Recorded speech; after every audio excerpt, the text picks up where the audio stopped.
இதற்கு முன்னாலெல்லாம் தேர்தல்கள் நடக்குமே, ஆனால் ஒருவருக்கொருவர் அபிப்பிராய வேதமான பேச்சுக்களை பேசுவது தகாது என்று கருதி அந்த கூட்டத்திற்கு இந்த நபர் போகாமலும் இந்த கூட்டத்திற்கு அந்த நபர் போகாமலும் இருக்கிறது ஒரு காலத்து பழக்கம். இப்பொழுது அப்படி அல்ல. எங்கே மெஜாரிட்டியான நபர்கள் ஏகோபித்திருக்கிறார்களோ அதை போய் மைனாரிட்டி கலைப்பது, அதற்கு போலீஸ் ஆதரவு கொடுக்கும்படி மந்திரிகள் அவர்களை தூண்டுவது என்பது இன்றைய நிரந்தர முடிவு. கொஞ்ச நஞ்சமல்ல, ரகசியம் அல்ல. அதோடும் கூட எந்த காரணத்தின் மூலமாக எந்த கேஸில் சிறைக்கு சென்றிருந்தாலும் அவர்களுக்கு ஆசை வார்த்தை காட்டி உங்களுக்கு விடுதலை செய்கிறோம், உங்களை நாங்கள் காப்பாற்றுகிறோம் என்று சொல்லி அவர்களுக்கு பெரோல் என்பதை தந்து அவர்களை விட்டு தேர்தல் மீட்டிங்கை உழைக்கச் செய்வதற்கு ஒரு பெரிய திட்டம். இது நடைபெற்றது, நடைபெறுகிறது, நடைபெறவும் காத்திருக்கிறது. சிரமத்தில் இருக்கிறவர்கள், தண்டனையில் இருக்கிறவர்கள், சட்டம் தெரியாதவர்களுக்கு நீங்கள் இந்த தேர்தலுக்கு ஒத்துழைத்தால் உங்களுக்கு விடுதலை கிடைக்கும் என்று பெரோல் கொடுத்தால் அப்படிப்பட்ட நபர்களுக்கு என்ன ஆசை இருக்காது? அப்பொழுது அவர்கள் என்னென்ன தவறான பேச்சை பேச துணிய மாட்டார்கள். அப்படி பேசுகிற பொழுது பொதுஜனம் ஆத்திரமடைந்து நீ துரோகியாக மாறினது மாத்திரமல்லாமல் நல்லவர்களையும் இழிவாக சொல்லுகிறாயே என்று அவர்கள் மீது அவர்கள் கேள்விகளை போடுகிற பொழுது, கேட்கிற பொழுது இந்த நல்லவர்கள் பலாத்காரவாதி ஆகிறார்கள், மந்திரிகளால் தூண்டிவிடப்பட்ட பலாத்காரவாதிகள் நியாயவாதிகளாக மாறுகிறார்கள். இதுதான் அகிம்சை சத்தியத்தை அடிப்படையாக கொண்ட சர்க்காருடைய கைங்கரியம் இந்த நாட்டிற்கு. இதை சொன்னால் சொல்லுகிறவன் மீது கோபம். இதை 4 பேர் கேட்கக்கூடிய அளவுக்கு செல்வாக்காக உள்ள ஒருவன் சொன்னால் அவனை எப்படியும் ஒழித்துப் போட வேண்டும் என்று திட்டம். இம்மாதிரியான முறைகள் நடைபெறுவதோடு மாத்திரமில்லாமல் சட்டசபை நடைபெறுகிற இடங்களும் அங்கே ஏற்படுகிற விவாதங்களும் ஏதாவது ஒரு முறையை அனுசரித்து, ஒரு நியாயத்தை அனுசரித்து நடைபெறுகிறதா என்று கேட்டால் நியாயத்திற்கும் முறைக்கும் அங்கே சம்பந்தம் கிடையாது. மெஜாரிட்டி ஒன்றுதான் அங்கே சம்பந்தம். எந்த அளவுக்கு சட்டசபை போயிருக்கிறது என்று கேட்டால், திருநெல்வேலி ஜில்லாவிலே ஒரு கண்மாய் சில லட்சம் ரூபாய்கள் செலவழித்து மராமத்து செய்து சில டன் தானியம் வந்து விட்டதாக பட்ஜெட்டிலே அச்சடிப்பு. அங்கே அந்த கண்மாயில் ஒரு மண்வெட்டி மண் கூட வெட்டி போடப்படவில்லை. அது பழைய நிலைமையிலே இருக்கிறது, போட்டோ எடுத்து பார்த்துக் கொள்ளக்கூடிய நிலைமை.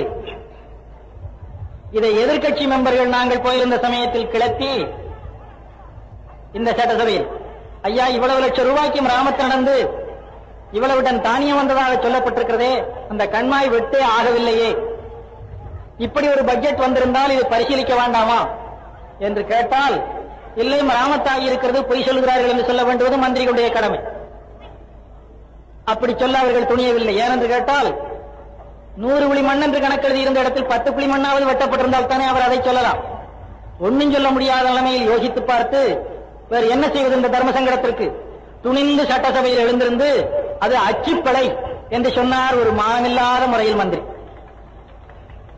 இக்கண்ணா இல்லன்னா இச்சன்னா பானா சேனா இவைகள் விலகி இருந்தால் அச்சுப்பிழையாக இருக்கலாம். ஒரு பெரிய வாசகம், நடைபெற்ற விஷயம், நடந்து முடிந்து போன விஷயம், அதற்காக பணம் கொடுக்கப்பட்ட விஷயம், இது ஒரு பெரிய அச்சுப்பிழையாக இருக்க முடியுமா என்றால் இது நம்முடைய காலப்பிழையை தவிர அச்சுப்பிழை அல்ல. இப்படிப்பட்டவர்களும் ஒரு மந்திரிகளாய் இவர்களுக்கு எழும் ஒரு நாடு வாழ வேண்டியிருக்கிறது என்ற காலத்தை தான் நாம் பிழையாக கருத வேண்டுமே தவிர இது என்ன அச்சுப்படை இருக்குமோ ஆண்டவனுக்கு தான் வெளிச்சு. அதற்கு மறு கேள்வி, அப்படியானால் ஐயா அது சம்பந்தமாக கொடுக்கப்பட்ட நிதி என்ன ஆயிற்று என்று கேட்டால் நோட்டீஸ். அந்த நோட்டீஸுக்கு அப்புறம் பதில் என்ன என்று கேட்டால் காலவரையறையின்றி ஒத்தி வைக்கப்பட்டது, அவ்வளவு. இதற்காவது ஸ்பீக்கர் என்னையா இப்படி ஒரு அச்சுப்படை இருக்குமா என்று கேட்க முடியுமா என்று கேட்டால் முடியாத நிலைமையில் இருக்கிறது கட்சி கட்டுப்பாடு. நல்லவர்கள் கூடி கட்சியை சேர்க்கிறோம், சேர்த்ததின் பிறகு கட்சி வாழ வேண்டும் என்பதற்காக நல்லவர்களை புறக்கணிக்கிறோம். இதுதான் ஜனநாயகத்தினுடைய ஊழல். இப்படி ஜனநாயகம் சீரழிகிற பொழுதுதான் சிரமங்கள் ஏற்படுகிறது. இன்னும் அங்கே நடக்கிற மத்திய சர்க்காருடைய நிர்வாகங்களை நினைத்து பார்த்தால் அங்கே கட்டப்படுகிற அணைகள் எல்லாம் திறக்கப் போகிற காலத்திலேயே ஒழுகிக் கொண்டிருக்கிறது, திறந்த பிறகல்ல. அப்பொழுது நம்முடைய நாட்டிலே உள்ள சில துணிந்த பத்திரிகை நிருபர்களும் அந்நிய நாட்டில் உள்ள பத்திரிகை நிருபர்களும் என்னையா இது ஒழுகிறதே என்று அதை சுட்டிக்காட்டி பெரிய மந்திரிகளிடத்தில் பிரதம மந்திரி நேரு அவர்கள் உள்பட அவர்கள் அதை சொன்னால் அது ஒழுகவில்லை, அது கசிகிறது, it is not leaking, it is only shutting என்று பதில் சொல்லுகிற அளவுக்கு அவர்களுடைய மனச்சாட்சியும் மறத்து போயிருக்கிறது. என்ன பரிதாபமோ விளங்கவில்லை. இதை செய்கிற நபர்கள் மிகப்பெரியவர்கள், இதை சொல்லுகிற நான் மிகச்சிறியவன். ஆனால் நியாயம் என் பக்கத்தில் இருப்பதால் மிகச்சிறியவனும் இதை துணிந்து சொல்ல துணிகிறேன். அது தவிர இந்த நிலைமையில் ஒரு நாடு போகுமே ஆனால் அந்த நாட்டினுடைய கதி என்ன, மக்களுடைய கதி என்ன? நியாயமாக மனச்சாட்சி பூர்வமாக நியாயம் வேண்டும் என்று விரும்புகிறவர்களுக்கும் கூட செய்ய சக்தி இல்லை, பயப்படுகிறார்கள். அகிம்சை என்பதின் பெயரால் நடத்தப்படுகிற கொலைகள், அகிம்சை என்பதின் பெயரால் நடத்தப்படுகிற துப்பாக்கி பிரயோகங்கள், அகிம்சை என்பதின் பெயரால் நடத்தப்படுகிற நீதி புரட்டுக்கள், அகிம்சை என்பதின் பெயரால் தூண்டிவிடப்படுகிற கலவரங்கள் அளவில்லை. ஆனால் இதை சொல்லுகிறவனையே அதை செய்கிறவன் என்று பட்டம் சூட்டுகிறார்.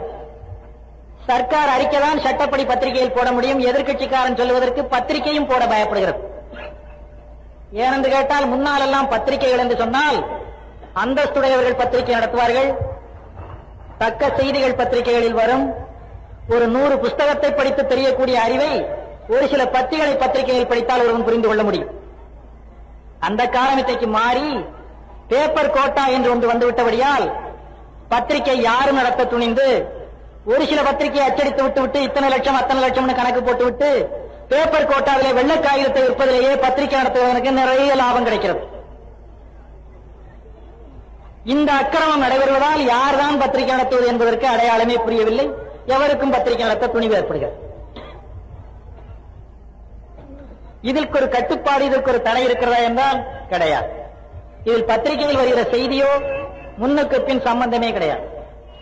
யாரையும் பாராமல் பேட்டி கண்டோம் என்று துணிந்து எழுதுகிறது. சும்மா இருக்கிற பொழுதே இவரும் அவரும் காகிதம் பரிமாறிக்கொண்டார் என்று எழுதுகிறது. சும்மா இருக்கிற பொழுதே டங்காளி பேசினார்கள் என்று எழுதிக் கொள்கிறது.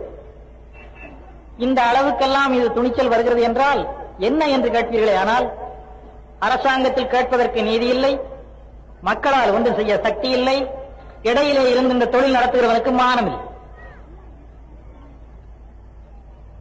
இத்தனை நிலைமையும் யோசிக்கிற பொழுது இந்த நாடு கொஞ்சமாவது உருப்பட வேண்டுமானால் இதற்கு ஒரு நல்ல எதிர்சக்தி வேண்டும், இது மாற வேண்டும் என்று எதிர்பார்க்கிற ஒரு புண்ணிய கைங்கரியத்தை தவிர இதில் எந்த விதமான லாபமும் எதிர்த்து நிற்கிறவர்களுக்கு இல்லை.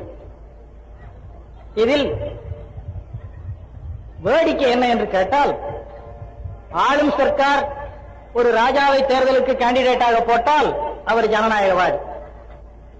அதே நிலைமையில் எதிர்க்கட்சியிலே ஒரு ராஜா நின்றால் அது ராஜா கட்சி. சொல்லுகிற நபரிடத்தில் ராஜா கிடையாதா? ராஜாக்கள் எல்லாம் போய் ரொம்ப காலம் ஆயிருப்பது.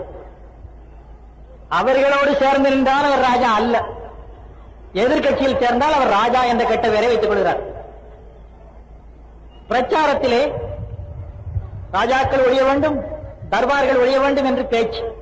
அதே நேரத்தில் மந்திரிகள் சுற்றுப்பிரயாணம் வருகிற காலத்தில் மந்திரிகள் ஊர்வலம் வந்தார்கள் என்று எழுதினால் அவர்களுக்கு மரியாதை குறைச்சலாக இருக்கிறது. மந்திரிகள் பவனி வந்தார்கள் என்று ராஜபவனியை சேர்த்துக் கொள்ள அவர்கள் ஆசைப்படுகிறார்கள். வாய்ப்பேச்சு அவர்கள் ஒழிய வேண்டும் என்று செய்கை அந்த ஸ்தானத்தை தான் அடைந்து கொஞ்சம் அலங்காரப்படப்படாதா என்று உள்ள ஆசை. ராஜாக்கள் சக்கரவர்த்திகள் ஒழிய வேண்டும் என்று இருக்கிற பொழுது என்னென்ன நபருக்கோ சக்கரவர்த்தி என்று தொழில் பண்ணுகிறவர்களுக்கெல்லாம் அந்த சக்கரவர்த்தி பெயரை சேர்த்துக் கொள்கிறது. இதுவும் தவிர எங்காவது ஒரு நல்ல நபர் எதிர்க்கட்சிக்கு போக நினைப்பாரே, ஆனால் அவருக்கு சொந்த குடும்பத்திற்கு போய் என்னென்ன முறையில் கான்ட்ராக்ட் தர வேண்டுமோ அல்லது என்னென்ன முறையில் அவர்கள் குடும்பத்தில் உள்ளவர்களுக்கு உத்தியோகம் கொடுக்க வேண்டுமோ, அல்லது என்னென்ன முறையில் அவர்களுக்கு பயமுறுத்தல் கொடுக்க வேண்டுமோ, அல்லது என்னென்ன முறையில் அவர்கள் மீது கேஸ் போட வேண்டுமோ, இதெல்லாம் ஒன்றின் பின் ஒன்றாக முன்தினருக்கு ஒத்து வராதவனால் பிந்தினது, பிந்தினருக்கு ஒத்து வராதவனால் அதற்கு பிந்தினது, அதற்கு பின்னருக்கு ஒத்து வராதவனால் அதற்கு பிந்தினது. இத்தனையும் பகிரங்கமாக நடைபெறுகிறது. இதில் எந்த அதிகாரியை எந்த இடத்திலிருந்து எந்த நேரம் மாற்றுகிறது, ஏன் மாற்ற வேண்டும், எதற்காக மாற்ற வேண்டும் என்பதற்கு எந்த நியாயமும் கிடையாது. யாரும் கேட்க முடியாது, எவரும் சொல்ல லாயக்கில்லை. ஸ்தானங்கள் வருகிற பொழுது சீனியாரிட்டி படி கொடுக்கிறார்களா அல்லது திறமையை பொறுத்து கொடுக்கிறார்களா என்றால், சீனியாரிட்டி என்பதும் நீண்ட காலம் உழைத்தவர்கள் என்பதும் திறமை என்பதும் புறக்கணிக்கப்பட்டு மிதிபட்டு கிடக்கிறது. அக்கிரமத்தை செய்ய துணிகிற அதிகாரி யாராரோ அவருக்கு என்னென்ன முறையில் ப்ரமோஷன் உண்டோ அவ்வளவும் கிடைக்கிறது. இதை கேட்பதற்கு எந்த விதமான நியாயமும் இல்லை. இதில் யாரும் எதையும் துணிவதற்கு மார்க்கவும் இல்லை.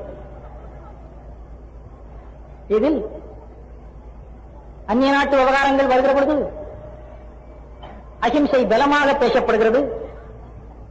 உள்நாட்டு விவகாரம் வருகிற பொழுது கோடி கோடியாக பணத்தை செலவழித்து போலீஸ் பலம் அதிகரிக்கப்படுகிறது.